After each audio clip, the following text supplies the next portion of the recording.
ما ينفعش رمضان يعدي من غير ما نعمل صينيه الكنافه بالقشطه الخطيره دي.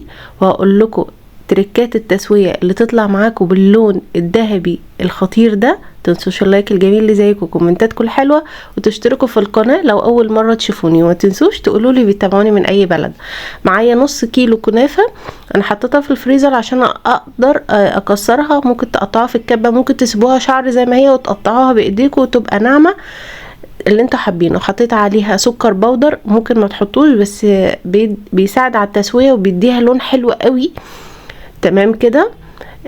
ومعايا بقى يفضل سمنه بلدي، ممكن سمنه نباتي، ممكن خليط بين السمنه والزيت.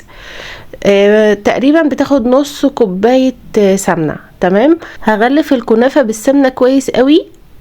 في ناس ما بتعملش الخطوه دي، وهقول لكم بتعمل ايه واحنا شغالين. بس الخطوه دي حلوه قوي، بتخلي الكنافه بتاعتكم متحمره ومتحمصه حلو. تمام.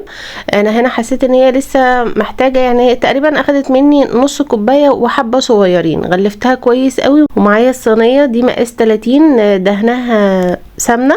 تمام. وهاخد 3/4 الكنافه واحطها من تحت، والباقي هسيبه للوش. تمام. عشان انا عايزه القاعده هي اللي تبقى سميكه شويه. هضغط عليها كويس قوي، وهعمل لها جناب كمان عشان الحشوه بتاعتي ما تطلعش من الجناب. وهجيب كوبايه بس الحته دي ما تصورتش، وهضغط بيها جامد، او صينيه مثلا اصغر منها وهضغط بيها جامد. اهم حاجه الكبسه اللي انتوا هتكبسوها ديت.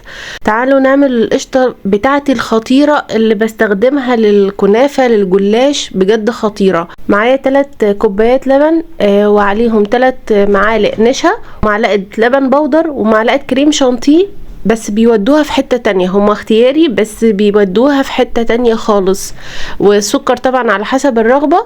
وكيس صغير فانيليا او نص معلقة فانيليا. انا هنا ما كانش عندي قشطة، انتوا ممكن تحطوا قشطة. انا حطيت زبدة، مكعب زبدة، عشان تخليها ناعمة معاكو وجميلة بجد. المهلبية دي او القشطة دي استخدموها في اي حشوات للحلويات، بجد بتبقى مميزة جدا. هنا بقى هحطها على الكنافة بتاعتي. وزي ما قلت لكم انا كنت عاملة على الطروف كمان كنافة، يعني عاملة زي سور كده عشان الحشوة بتاعتي ما تطلعش لبره. وطبعا شوية دلع بقى، شوية مكسرات طبعا اختياري.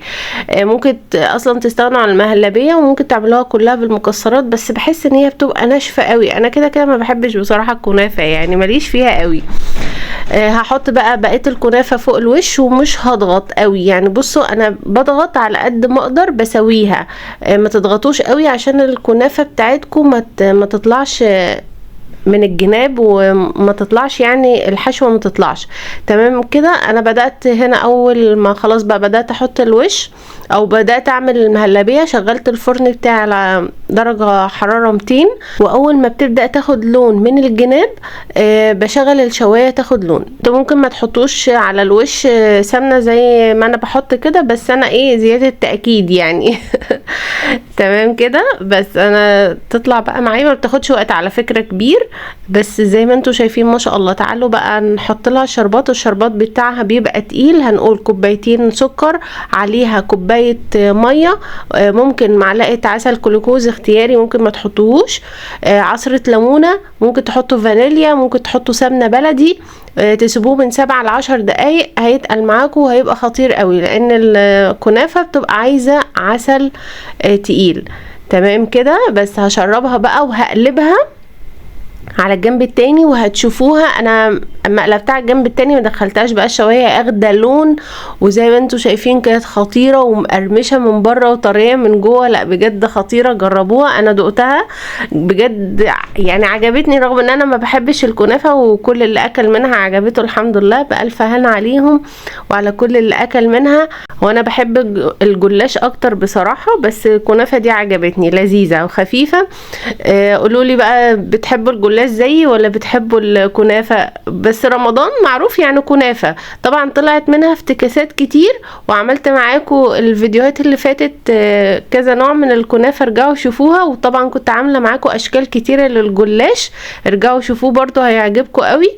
بصوا الجمال والحلاوة خطيرة يا جماعة، خطيرة. والمهلبية دي انا عايزاكم تجربوها في اي حشوة حلويات انتوا بتعملوها، بجد من القشطة الحلوة المميزة. يا رب يكون الفيديو عجبكم، واشوفكم في فيديو جديد. مع السلامة.